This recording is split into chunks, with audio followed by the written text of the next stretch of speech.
বৃন্দাবন রম্য স্থান, দিব্য চিন্তামণি ধাম, রত্ন মন্দির মন হার,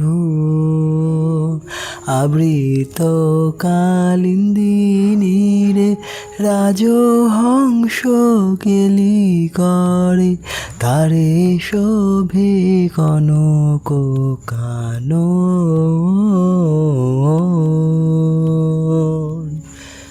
রাধে রাধে। প্রিয় ভক্ত, আপনাদের সকলকে রাখি পূর্ণিমা এবং বলরাম জয়ন্তীর কৃষ্ণপ্রীতি শুভেচ্ছা জানাই। আজকের এই পূর্ণ পবিত্র তিথিতে আসুন আমরা শ্রীধাম বৃন্দাবন দর্শনের সাথে সাথে কৃষ্ণ বলরামজি এবং বিশেষ করে রাখি পূর্ণিমার মাহাত্ম্য আরও রাধা মাধবের অপ্রাকৃত লীলাকথা শ্রবণ করে মানব জীবন ধন্য করে। আর মনে রাখবেন, আপনারা যারা চাতুর্মাস্য ব্রত পালন করছেন, অবশ্যই আজকের থেকে দ্বিতীয় মাস শুরু হচ্ছে এবং এই দ্বিতীয় মাসে দই আহার নিষিদ্ধ। আর আজকেই রাধা মাধবের ঝুলন যাত্রা মহোৎসবটি সমাপ্ত হচ্ছে। তাই আজ পর্যন্ত আপনারা যারা এখনও রাধা মাধবকে দোল নিবেদন করেননি দোলনার উপর, অবশ্যই রাধা মাধবের ঝুলন যাত্রায় অংশগ্রহণ করে রাধা মাধবকে দোলনায় দোল নিবেদন করে মানব জীবন অবশ্যই ধন্য করুন।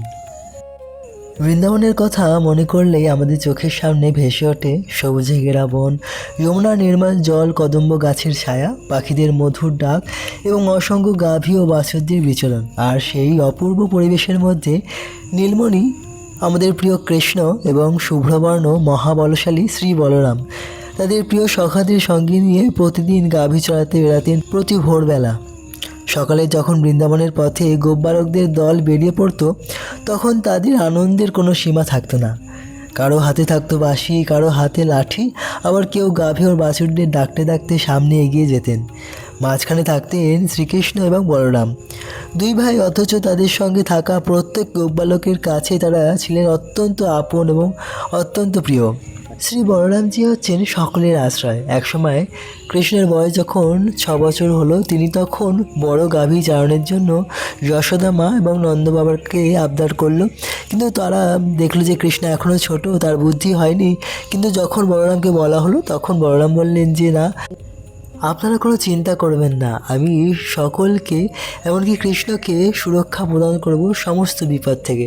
তো বলরামের ভরসা পেয়ে যশোদামা নন্দ বাবা কৃষ্ণকে বড় গাভী চারণের জন্য অনুমতি প্রদান করলেন। এভাবেই কৃষ্ণ, বলরাম এবং সমস্ত গোপ সখারা প্রতিদিন বনে চারণে যেতেন গাভীদেরকে নিয়ে এবং বিভিন্ন লীলা তারা করতেন এই বনের পথে। বনের পথে চলতে চলতে গোপবালকেরা কখনো গাছের ফল পেড়ে খেতেন, কখনো একে অপরকে নিয়ে হাসি ঠাট্টা করতেন, কখনো তারা দৌড় প্রতিযোগিতা করতেন, কখনো লুকোচুরি খেলতেন, আবার কখনো শ্রীকৃষ্ণকে কেন্দ্র করে এমন সব ক্রিয়া করতেন যার কথা স্মরণ করলেই ভক্তদের হৃদয়ে আনন্দে ভরে ওঠে।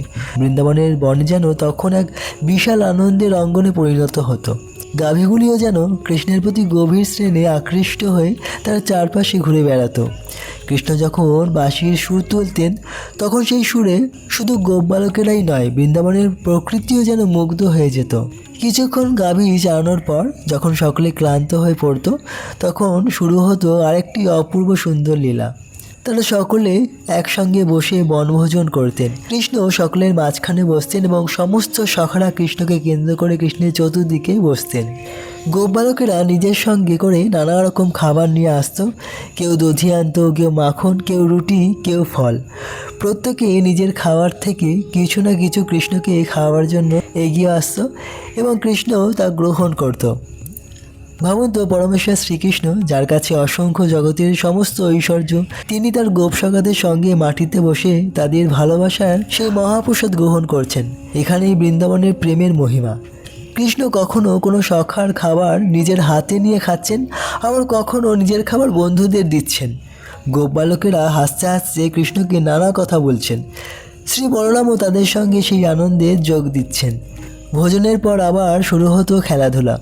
কেউ বাঁশি বাজাতো, কেউ গান করতো, কেউ নাচতো এবং বলরামজি কৃষ্ণকে হাওয়া করতেন। বৃন্দাবনের প্রত্যেকটি দিন ছিল এক অপূর্ব নতুন আনন্দে ভরা।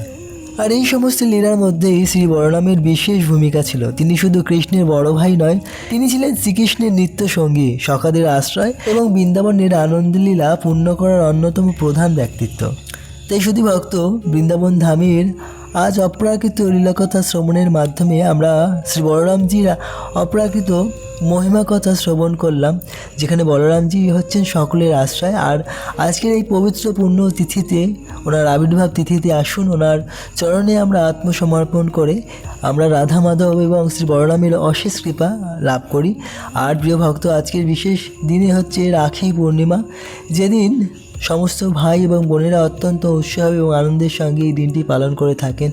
বিশেষ করে যখন শিশুপালকে বধ করার সময় কৃষ্ণ যখন তার সুদর্শন চক্র নিক্ষেপ করেছিলেন, তখন সেই সুদর্শন চক্রে তার হাতের আঙ্গুল কেটে গিয়েছিল এবং তখনই সেখানে ছিলেন দ্রৌপদী, এবং দ্রৌপদী তার শাড়ির আঁচলের কাপড় ছিঁড়ে কৃষ্ণকে পরিয়ে দিয়েছিলেন এবং তার ফলে কৃষ্ণ দ্রৌপদীর কাছে চিরঋণী হয়ে যান।